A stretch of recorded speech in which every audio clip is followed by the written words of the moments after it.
Ang mabuting balita ng Panginoon ayon kay San Lucas. Papuri sa iyo, Panginoon. Noong panahong iyon, samantalang dumaragsa ang libu-libong tao, anupat nagkakatapakan sila. Nagsalita muna si Jesus sa kanyang mga alagad. Mag-ingat kayo sa libadora ng mga Pariseo. Ito'y ang pagpapaimbabaw. Walang natatago na di malalantad, at walang nalilihim na di mabubunyag. Anumang sabihin ninyo sa dilim ay maririnig sa liwanag, at anumang ibulong ninyo sa mga silid ay ipagsisigawan.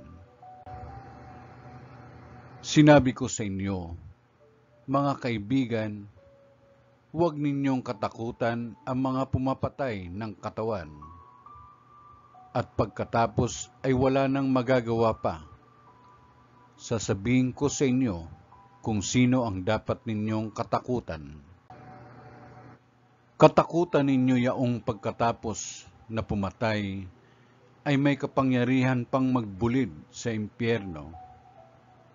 Sinasabi ko sa inyo, ang Diyos ang dapat ninyong katakutan. Hindi ba pinagbibili sa halagang 2 pera lamang ang 5 maya? Gayunman, kahit isa sa kanila'y hindi pinababayaan ng Diyos. Maging ang buhok ninyo'y bilang na lahat. Kaya huwag kayong matakot, higit kayong mahalaga kaysa mga maya. Ang mabuting balita ng Panginoon. Pinupuri ka namin, Panginoong Jesucristo.